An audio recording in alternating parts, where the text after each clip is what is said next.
Day one of Vikings free agency. There is so much to unpack here. Obviously, the biggest move was the one that wasn't made by Minnesota, and that was not re-signing Kirk Cousins. He's going to the Atlanta Falcons on a 4-year, $180 million deal, $100 million guaranteed, and clearly that was way too expensive for the Vikings to even consider countering.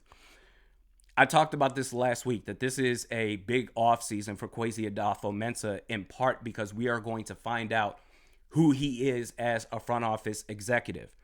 The easy thing to do would have been to cave to the demands of Kirk Cousins and say, all right, we'll go ahead and run this thing back again and see if anything changes, see if we notice a difference. That's literally the definition of insanity. The only good insanity I know are the workout programs by Sean T. But that would have been the easy thing to do. And committing more further financial resources to a non-impact player. Not going down that road anymore. I've said all I've had to say about Kirk Cousins. But Kwesi Adolfo-Mensah, he stood on business. He said, no. We're not going to do this anymore. It's time for a new direction for this organization, and I'm going to take charge. Good luck to you in Atlanta. Now, the question becomes what to do at quarterback. Reportedly, the Vikings are in on Sam Darnold. Is it going to be him? What if they miss out on Darnold? Is it going to be Jameis Winston? Who knows? The point is, in the short term, it's going to be bad. Kirk Cousins was the best free agent quarterback option out there this offseason. And we had him, and we didn't want him anymore. We let him go elsewhere. So by default, it's going to get worse before it gets better. In the short term, it's going to be bad. But however, it's not so much as about the now as it is about the later. Is there at least some sort of plan in place? And Kwesi, he's doing just that. He is all in on building up this defense with young players. Already talked about Jonathan Greenard, the edge rusher from the Houston Texans. Kwesi Adolfo-Mensah also pulled another player from Houston, linebacker Blake Cashman, and then a later signing of Andrew Van Ginkel, edge rusher from the Miami Dolphins. These are all starters, by the way. And it's crazy because when you consider outside linebacker to the 2 ILBs to the last OLB, you're set from front to back with Jonathan Greenard, Ivan Pace Jr., Blake Cashman, Andrew Van Ginkel.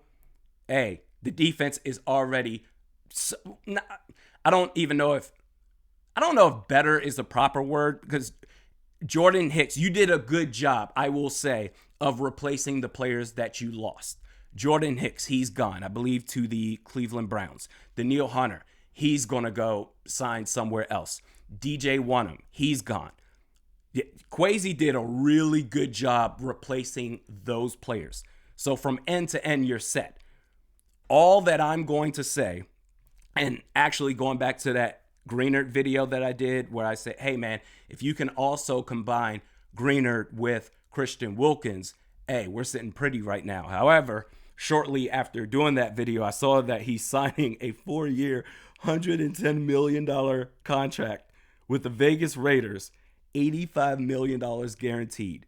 And I'm pretty sure his projected average annual value on a new deal, according to Spotrac, was about $20.5 million per year. He's getting that plus more in just guarantees alone with the Raiders. That's crazy. So clearly the Vikings, they're not in on that. But I will say this, what plan B? Okay. Interior defensive lineman is still something you gotta address. And I posted this on Twitter. One guy, whether it's Eric Armstead or DJ Reader, one guy, add one of those guys. Bro, Kwesi, you won. You won free agency. There's nothing else you need to do besides continue to add depth. By the way, speaking of which, retained depth on the offensive line, re-signing Blake Brandel and David Kessenberry. You sign one of these guys. Personally, if I had to rank those two players, I would say DJ Reader, just because he's a nose tackle and you can put Harrison Phillips. All of a sudden, he becomes a better player playing as a 3-4 defensive end. Then you draft a guy to serve as that other 3-4 DN. That would be sick. But I'm a big fan of Eric Armstead as well. Beggars can't be choosers.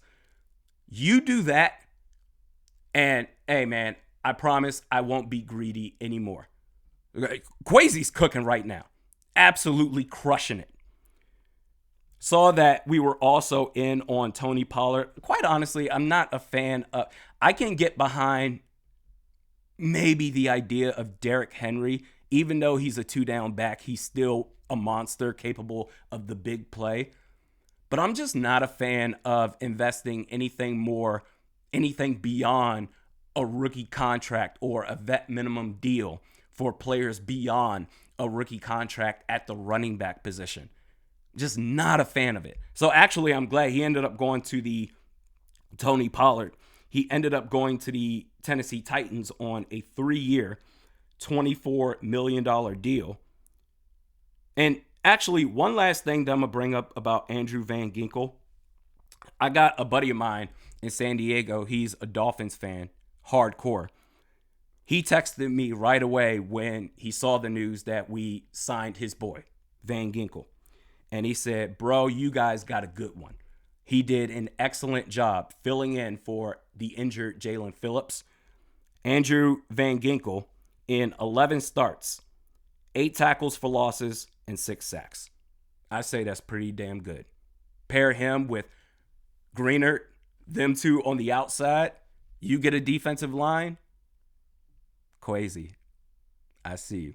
But as far as quarterback, we just have to accept. And listen, best case, the floor for whatever quarterback it's going to be, Sam Darnold does have experience. If it's Jameis Winston, oh man, it's going to be a bit of a headache because for every touchdown he throws, he'll follow that up with an interception. But best case scenario is the floor is going to be high enough for whoever that quarterback is going to be that, all right, it's another 8-9, 9-8 season, whatever. Best case scenario is the team absolutely stinks in 2024 and you end up with the first overall pick, which if you're going for a quarterback anyway in this year's draft, then it's a moot point. But ultimately, the Vikings are in great shape. There's a plan clearly in place. Build up on the defense. And you got to remember, Brian Flores as the defensive coordinator, no matter what players he has, Flores is a cheat code. Let's say the players that you have on Madden, let's say they're all 75 overall, average. Put Brian Flores, he's the DC, he's calling the plays, he's putting these guys in positions to succeed. 75, boost it up to about 81, 82. That's the Brian Flores effect. And I love what Kwesi has done. And that's just on day 1. I can't wait to see what he does on day 2 tomorrow. Your thoughts in the comments section below.